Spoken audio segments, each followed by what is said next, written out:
Ladies and gentlemen, welcome to the first official video of the Hammerman channel.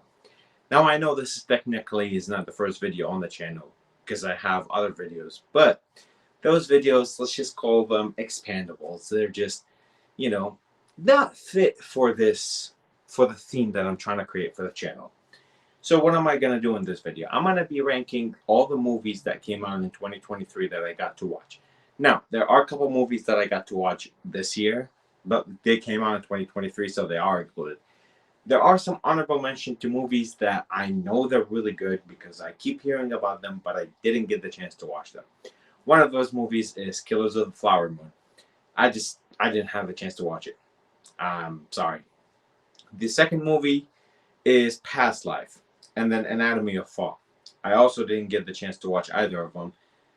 Again, I have a busy life, but I did watch 48 movies, and so I'm going to rank them from worst to best. On the screen, I'm going to be leaving the Rotten Tomato scores, the fan scores from the Rotten Tomato, as well as the Letterboxd score. So I'm going to abbreviate it just so that way the screen doesn't look too cluttered. RT means Rotten Tomato, fans means fans, and then LB means Letterboxd.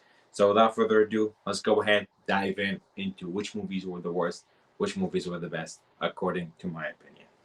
Alright, at number 48, I got Fast X. Literally one of the worst movies I've watched, period. I wanted to get out of the movie theater, middle of the movie, but I honestly couldn't get the chance to because I wanted to still watch it just to see what happens.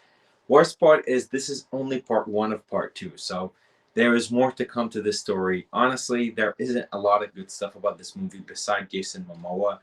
I think he's the most redeeming character in this movie. But overall, I didn't really get to enjoy this movie, and that's why I have it at my lowest at number 48.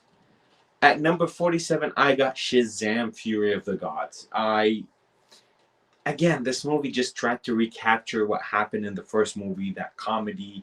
It really missed. It really missed. I did like the dynamic between the characters.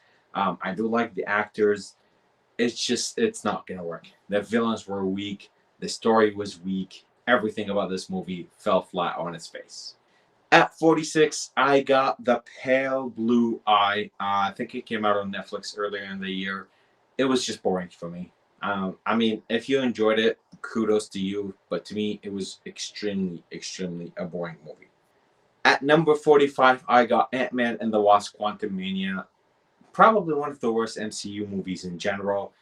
This movie just fell flat. It failed all aspects. There is very few redeeming qualities about this movie. It didn't capture the essence of the first two Ant-Man movies. It didn't really do justice to the character of Kang. Now, obviously, Kang's character is in shambles at this moment, but it didn't do justice to literally anything in this movie. I feel like they missed out on the comedy. They missed out on the story. I was extremely hyped for this movie coming into this year, but they just let me down. They just let me down big time with this movie. And as an MCU fan, it really hurts that this movie actually did come out. The CGI was bad. The story was bad. It was a horrible, horrible movie. Before I got You People that came out, I believe, on Netflix earlier in the year. It was a mid movie. At best, it was a mid. It was one of those movies that I wanted to watch it because I was interested in the actors that were in it. But it did not. It wasn't good. It didn't do anything for me. I don't know what it was supposed to do. I don't know what it needed to do. I didn't enjoy it. It was one of those movies that I'm going to look back at and I'm going to say, man, what a missed opportunity. At number 43, I got Cocaine Bear. Not gonna lie to you, I didn't watch this movie in the movie theaters. I watched it, I believe, on Peacock when it came out, and I didn't know what the heck this movie was. I mean, I get it; it's based off a true story, but I mean, my God, if this movie was trying to be terrifying, then it failed, and it failed miserably. If this movie was trying to be funny, then kudos, because I think this movie was more funny than it was scary and terrifying, and it's just it was a messy, very, very messy movie. And I get it. It's based off a real life, but it was a messy movie and it didn't sit well with me. Two, I got Ghosted that came out on Apple TV Plus featuring Anna de Armas, Chris Evans, and pretty much Team Captain America from the MCU just showed up in this movie. It was trying to be like an action slash funny movie, but it failed at being a great action movie, and it failed at being a funny movie. The only redeeming thing about this movie is literally Ana de Armas. She's the only thing that saved this movie from being probably the worst movie that to come out this year. At number 41, I got Megan. That's literally all I have to say. I don't know what else to say about this movie. It failed. It failed really, really bad. This movie was not it. This movie was not it. That was a bad movie. That's all I could say. At number 40, I got No Hard Feeling. This was kind of like the return of the rated R rom-com, you know, that type of style, but it was, again, it was just really, really bad. Not even Jennifer Lawrence can save that movie. It was bad. I did enjoy it at the moment, but honestly, I don't care to rewatch it again. It's just, it's just an okay movie at best. At number 39, I got Murder Mystery 2.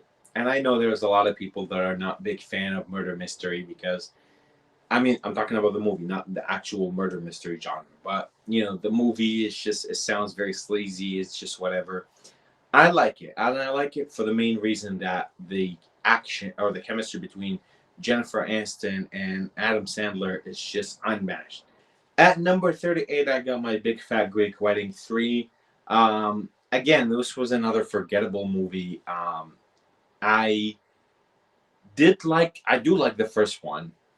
I haven't watched the second one. But the third one was okay. You know, it was just, the one thing I liked about it is just the dynamic between the families. It was very heartwarming, and just the ending kind of felt nice, just wrapped everything together. It just made me feel warm and fuzzy inside, and that's literally the only reason why I have it this high. Otherwise, it was just, again, another okay movie. 47, I got The Little Mermaid remake. I thought The Little Mermaid remake was one of the best live action remakes that Disney have made. However, it's just not the same as the actual animated movie. It's just, it does. At number 36, I got Transformers: The Rise of the Beast. I thought this movie was really not the best Transformers movie that we've seen, obviously, but it was one of the better ones. It's definitely an upgrade over the last few Transformers movies that we've gotten, not including Bumblebee. I think Bumblebee is a little bit better, but I kind of enjoyed this movie. Number 35, I got Asteroid City.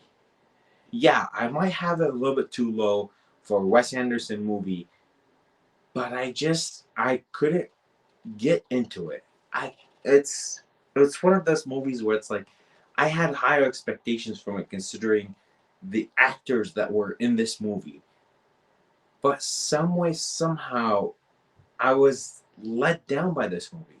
At number 34, I got Strays. I mean, it was a funny movie. I thought it was funny. You know, Will Ferrell, just being Will Ferrell. 33, I got Extraction 2. Now, don't hear what I'm not saying. This movie was actually good, and I think it's an upgrade over the first Extraction movie, which I really did enjoy the first Extraction movie. I thought the action was good, the story was really, really fun. But in a year full of good movies, this movie just doesn't live up to there. It's a really... At number 32, I got Family Switch, and I can hear the people in the comments being pissed off that I have Family Switch over this one. But look, I just enjoyed the cast of Family Switch more than I enjoyed the cast of Extraction. And that to me was the difference. Both of those movies are not bad. Actually, Family Switch was kind of fun for what it was. The concept was like, you know, that whole Freaky Friday thing. It was a funny movie for what it was, but the casting just made it better. And to me, that's the only reason why I have it a little bit higher than Extraction. And at number 31, I got The Flash. Oh, this movie. Now, there are a lot of good stuff about The Flash movie, you know, including Michael Keaton's Flash. I think Ezra Miller playing The Flash was not bad. It was annoying when he was playing himself from the past, The CGI was horrible. However, um, Supergirl, she was great. I forgot her name, Sasha something. I apologize. Um, and the story itself was really fun because it was centered around Barry's love for his mom, and it really showed it in this movie. However, the villain was weak. The story itself was just, yeah, sure, I like the center of the story, but the story itself, it didn't hit for me. It didn't sit well for me. And there's a lot of stuff about this movie that just didn't sit well with me. And again, I had really high expectations for the Flash, but some way somehow it let me down big time. Equalizer 3. It was a fun movie. A lot of action, really good story. I like the ending. I enjoyed it. At number 29, I got Wish. Wish was one of those movies that it had a cool concept, but it didn't deliver. Um, I did like the villain. For despite what a lot of people say, I did enjoy the soundtrack for this movie. I did enjoy most of the songs. I liked some stuff about it, but it's just when you compare it to other Disney movies, it's not the same. It just doesn't feel as big. It felt like, I don't know, there's something that was missing from this movie. I can't really pinpoint it, but when I remember Disney movies and I like try rewatch Disney movies and then I watch this, it just doesn't sit the same there. So that's why I have it a little bit low. However, I will say this: the voice actors, I thought they were good. The songs, I really enjoyed them. I thought the villain was cool to some extent, not great. Cool, there's a difference. And yeah, overall, it was fun for what it was, but it's not a great Disney. 28, I got Leo. Came out on Netflix. It was fun. I didn't really like the singing part of it. I thought it was weird, but I kind of like it. I like the message behind it. I like some stuff about it. The animation was cool. The story was really cool. But in general, I think it starts off very, very weak, but then it picks up at the end. At number 27, I got The Marvels. A lot of people hate on it. I don't, I mean, I do know why. I don't want to get into it here because I feel like I've already gone into it on my TikTok account, which you should follow. But this movie was not bad. This movie was fun. I like the chemistry between the Marvels. I thought this was probably one of the best portrays or the best character work that they gave Brie Larson's Captain Marvel in the MCU. Kamala, she stole the screen every single time she was in there. Really cool ending, connecting it to a future project. And one of the criticisms that I have about this movie is the weak villain. She was very weak. She was not good. She just, yeah, that's probably what pulled most people away from this movie is the fact that had a very, very weak villain. And again, I've gone into the other reasons. It's on my TikTok account. Check it out. Number 26 is A Man Called Otto. This movie came out earlier in the year, and I wanted to watch it. And it's a very sad movie. It's very emotional.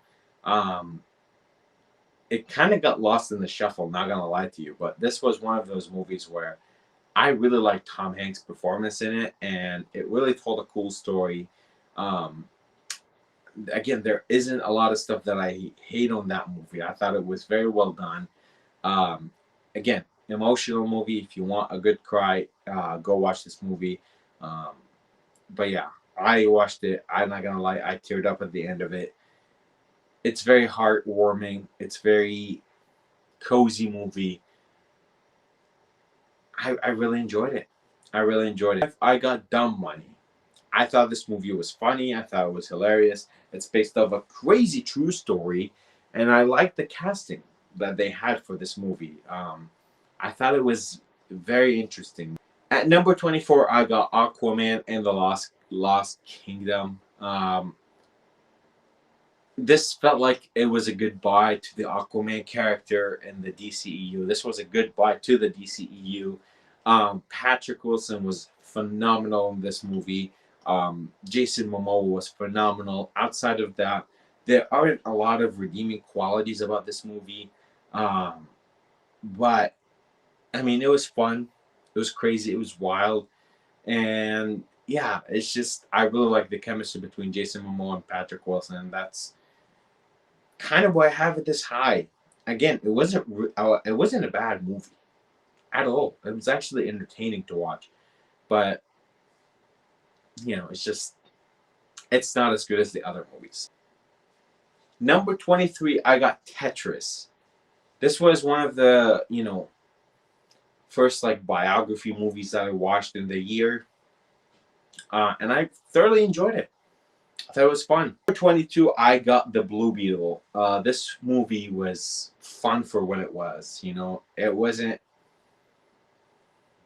great because it felt like it was just a generic superhero movie, nothing creative about it, but it really did a great job at capturing the essence of the family. Like the whole thing, like, oh, we're a family, we're gonna stick together. It had some really cool action scenes. I think the Blue Beetle has a future in the DCU. At number 21, I got the Super Mario Bros. A movie that I enjoyed so much, and it was mainly because of what's his name, Jack Black. I thoroughly enjoyed it because of him voicing Bowser. He basically made Bowser his own character, which only Jack Black can do that. I mean, the song Peaches was really fun. I said it before on my podcast that I've, temporarily abandoned. Um, I really like the voice actors. I thought they all done a great job. I thought they were really good at what they were doing. The only one that I probably would have had a little bit of criticism about is Toad, um, like the way he was voiced. But outside of Toad, I thought everyone else was really good. I thought Chris Pratt as Mario was really fun. Daniel Day Lewis as Luigi was really good. Anya Taylor Joy as Princess Peach was also awesome. And of course, the best one is Jack Black as Bowser. This movie was really cool animation. It was targeted for kids mainly, but again, I really enjoyed it. I had fun, and I already watched this movie more than once since it came out. That's how much fun I had in this movie. Kicking off the top 20, I got Gran Turismo, a movie that I was not expecting to enjoy or love, but I really, really enjoyed and loved. The story is super cool. The acting was awesome. The speeding and all that stuff. It was fun. At 19, I got Migration, a movie that's extremely slept on because it's animated, it's targeted for kids, but I thought it was fun. I thought it told a really good story. I love the voice actors. I thought it was very entertaining. At 18, I got Creed 3, a movie that I was really high on in the year, but as the year progressed and as more movies came out, it kept sliding down. Not for any particular reason. I still think it's a really good movie. It was very fun. Um, Again, Jonathan Majors, man, he really, really could have had a big career in Hollywood because he was just getting started, and it feels like his career just ended right there. But he was good in this movie.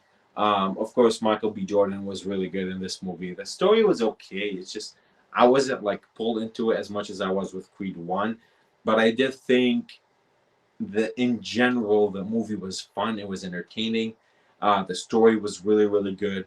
And then, of course, there is hints for future continuation of the Rocky Creed franchise, which I'm really excited for. And this is Michael Jordan directorial debut, and I thought he did a phenomenal job at it.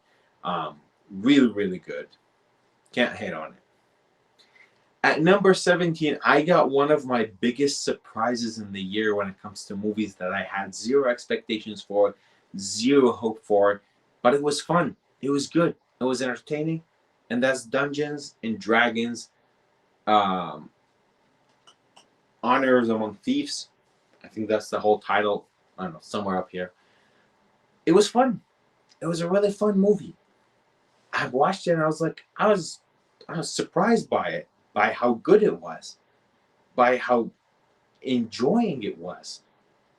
And I'm pretty sure you heard it all across, whether you follow movies on TikTok, on YouTube.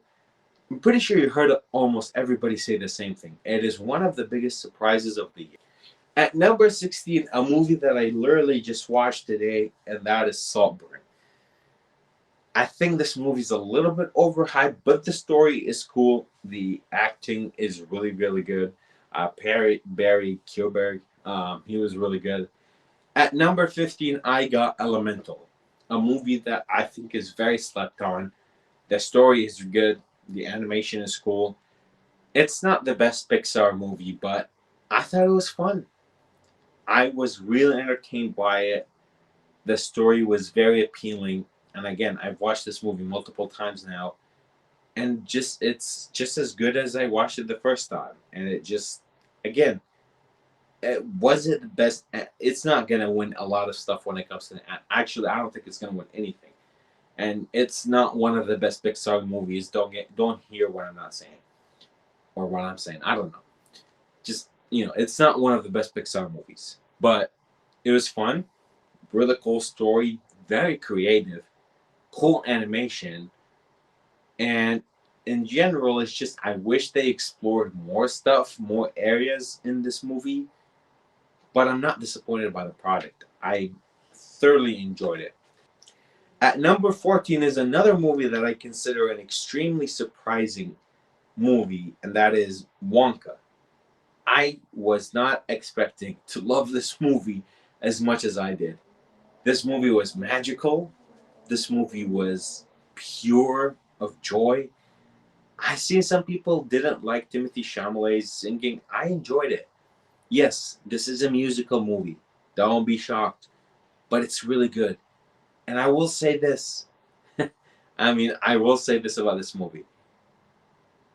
You will walk out of this movie with a big smile, and you're going to be filled with joy after you walk out of the movie theater. And I really loved Timothy Chalamet's acting. I thought the comedy was really good. I liked a lot of the side characters, including Hugh Grant's Oompa Loompa. I know a lot. I know he wasn't he's known for being grumpy and all that stuff, but I thought he did a fine job at it. And I thought the characters in general were just really fun. This was a fun movie, an absolute blast to watch. At number 13, I got the Teenage Mutant Ninja Turtle um, something mayhem. Again, the title is over here. I really enjoyed this movie. It was really good. The voice actors were awesome. We got a really cool villain. But the best part about this movie, I will say this, is the freaking animation.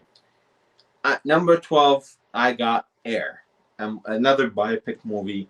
And this basically follows the whole story of how Nike was saved by the signing of Michael Jordan, how they were saved by the invention of the Air Jordan. And this movie was really, really, really good. Great actors. Again, the story is based off real life, and it was freaking awesome. Number 11 is Poor Things. I might have it a little bit too low, but this movie was funny, and again, I did a full review about it on my TikTok channel or account. You should check it out. It was a really fun movie. I had fun time watching it. Emma Stone fully deserves an Oscar for her role. The cast was really good. It was a funny comedy. Was it a little bit disturbing at some times? Not so much, but a little bit. Again, the only reason why I have it this low is because this is one of those movies that I don't know if I'm going to be able to rewatch it multiple times. And that's literally the only reason why I docked it to number 11 rather than have it number 10 or number 9. But I think this was one of the better movies to come out this year. The soundtrack was really good, or the score, if you want to use the official term.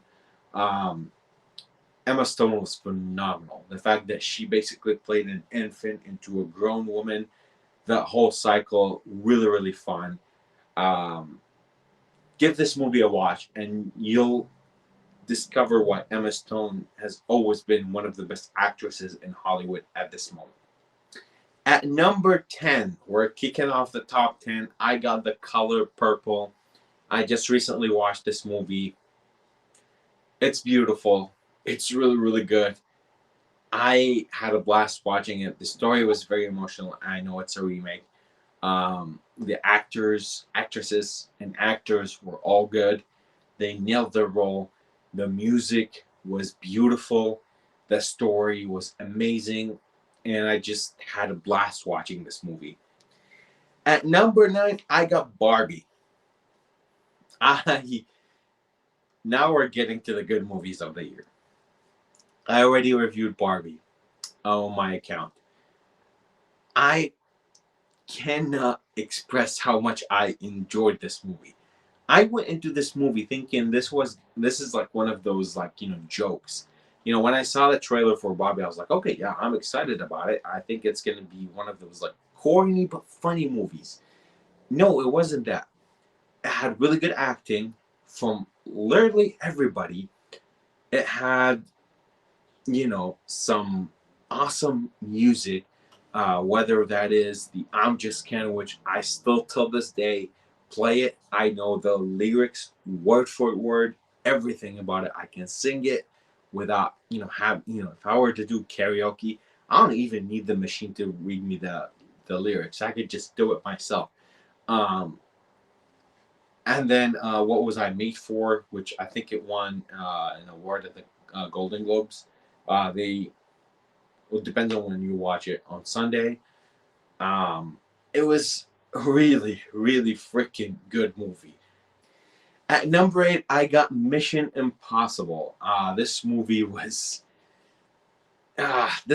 fault is it came out a week before Barbie and Oppenheimer. That's the only flaw that this movie has. Otherwise, boy oh boy, this was one of the best movies in this year. But I don't think it was the best action movie of the year, because I think, in my opinion, the best action movie of the year goes to John Wick 4. This movie was the greatest ending to one of the best characters in the movie theaters of all time. John Wick is one of the best action movies, period. And again, look, usually when we're talking about movies, we talk about movies that, the first one is good, the second one may be better, but usually the third one and the fourth one take a dip. Usually the movies peak at the second one or even the first one.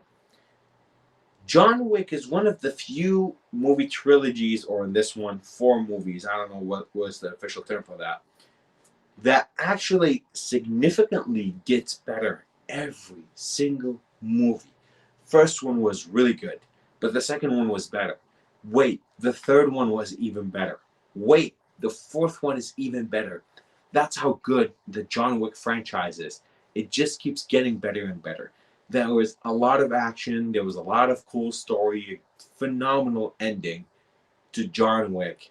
And I know, people are going to want to see more of John Wick, and we're going to see some spin-off. We already saw The Continental, which was really good. And then we're getting Ballerina this year. But I personally hope that Keanu Reeves is done with this character, because I thought it was the perfect send-off. End it when you're at your highest point. That's my issue with a lot of the movies, with a lot of the show. End it when you're at your peak. John Wick 4 peaked. End it right there. Send it off. Don't even think about rebooting. Don't even think about continuing the story for money. You've reached the top. That's the best you can do. And number 6, I got the Guardians of the Galaxy Volume 3. One of the most heartful movies, one of the best action movies of the year. This movie had it all. Beginning to end, one of the best stories. And I cannot express how great this movie is. The perfect send-off to characters that not a lot of people were familiar with, not even from the comic books. A lot of people watching the Guardians of the Galaxy, they see this guy, James Gunn. He takes on a random group of people. He turns them into some of the most lovable characters in the entire MCU. I did not think that I would care about a stupid raccoon as much as I did in this movie. I didn't think that I would care about a backstory for a stupid raccoon as much as I did about this movie. I mean, there aren't enough praises to go towards this movie. I love this so freaking much. It's so heartful. And honestly, again, this is another one where I hope, I mean, again, you can always give us another version of the Guardians, but for this current version of the Guardians, I hope that this was it because it was a beautiful send off. It felt like each and every single character got the conclusion to their stories. I know I said Dungeons and Dragons and Wonka were some of the best surprises of the year, but I am, and if I said that they were the best surprises of the year, then I rescind my statement because I think the best surprise of the year was Godzilla minus one. If you haven't watched this movie, first of all, what are you doing? This was, dare I say, the best Godzilla movie we've seen. I think I'm ready to say it. They made Godzilla look terrifying. They made us care about the freaking people. Because usually when you watch a Godzilla movie or a King Kong movie, we usually don't care about the people. They're just, secondary. They're just not as important. No, no, no, not in this one. This one, Godzilla comes in. He's in for destruction. He's not here to save people. He is the representation of the atomic bomb. That's exactly what he is. And then you get the people and you care about their stories. I mean, Jesus Christ. The Japanese, they've done a phenomenal job with this movie. Now, we're on the top. Obviously, Godzilla minus one was the number 5. But number 4 is the holdovers. When I saw the trailer for the movie for the first time, I thought to myself, this movie's gonna be good. And when I watched the movie, I was right because this movie was good. This movie was fun. This movie had a lot of heart. And Paul Giamatti, beautiful performance from this man. Absolutely beautiful. The movie in general is very warm, is very heartful, and it is 100% a Christmas movie. And I feel like every Christmas season now, I'm just going to put on this movie. I'm going to watch it, drink some hot chocolate or something, and just feel warm inside because that's what this movie made me feel. It's really, really freaking good. Kicking off the top 3. Top 3 people. I got The Iron Claw, one of the most emotional movies of the year. It's based on a true story. The Von Erichs, and this is what was weird. While I was watching this movie, this was going on in my head because I'm a big wrestling fan, and I'm aware of the territorial wrestling, and obviously I wasn't alive during most of it, but I'm aware of the territorial wrestling, and I know a lot of the wrestlers from that time, and a lot of the wrestlers that they were name dropping, like Harley Race, obviously Ric Flair. Who doesn't know who Ric Flair is? And a bunch of other wrestlers. Sorry, I was aware of them, but for whatever reason, I wasn't aware of the Von Erichs, and I had no idea about their story. And apparently, there's a 6th brother that they did not put in the movie. Um, Again, that's a story for another day. But regardless, this movie was good. This movie was heartful. Um, it told a really good story about, and it showed you like what that toxic masculinity can lead to. Having to choose between your family and your profession. It's such a beautiful movie, such a tragic story. If you're planning to watch this movie, you're gonna be crying. This isn't a 24 movie, so you know it's gonna be a really good movie. Um, Zac Efron just reminded the entire world, just reminded Hollywood, hey, I'm good at acting. I'm still really good. Again, really, really fun movie, really good. There aren't enough flowers and praises to go towards that movie because it's just that. Number 2, I got Oppenheimer. I don't know. What else can I say about this movie? You saw what it did at the Golden Globes. Best director, best male actor, best supporting actor. Best score, best picture. And guess what's gonna do at the Oscars? Maybe not all of it, but probably all of it. The number one movie, in case you didn't know, Spider-Man Across the Spider-Verse. I mean, this movie is the definition of cinema. And this is only part one of part two. There's a continuation to this movie. There's a continuation to this story. Great villain, great voice actors, great animation, and the fact that it's not just one type of animation, it's multiple types of animation for each and every different Spider-Man. You get different animation, different universes. You know, each universe has its own thing. What else do you want me to say that hasn't been said about this movie? I mean, this movie is the definition of perfection. From top to bottom, from beginning to end, everything about this movie was good. I freaking love that Metro Boomin album for this movie. I listened to that album so freaking much. I love um, Gwen Stacy, her character, her development, Miles Morales, all the other Spider-Man, Spider-Man 2099. So freaking amazing. This movie is the absolute definition of peak cinema. And I loved the first movie. I thought Spider-Man Into the Spider-Verse was one of the best movies, one of the best Spider-Man movies, one of the best movies in general. Spider-Man Across the Spider-Verse just lives up to that hype, if not even more. I can't wait for the second one. I can't wait for the continuation to this story, because when it's all said and done, it might be my best movie of all time. That's how much anticipation and hype I have for this movie. And so far, it hasn't let me down. And that's why I have it at number one, and I think it's the best movie of 2023.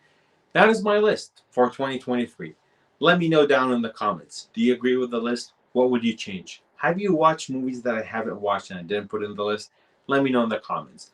Do you agree with me? Do you disagree? Also, let me know down in the comments. And make sure you hit that subscribe button. Make sure you hit that bell. That way, every time I post a video, you get notified. Make sure you're following all my social media accounts.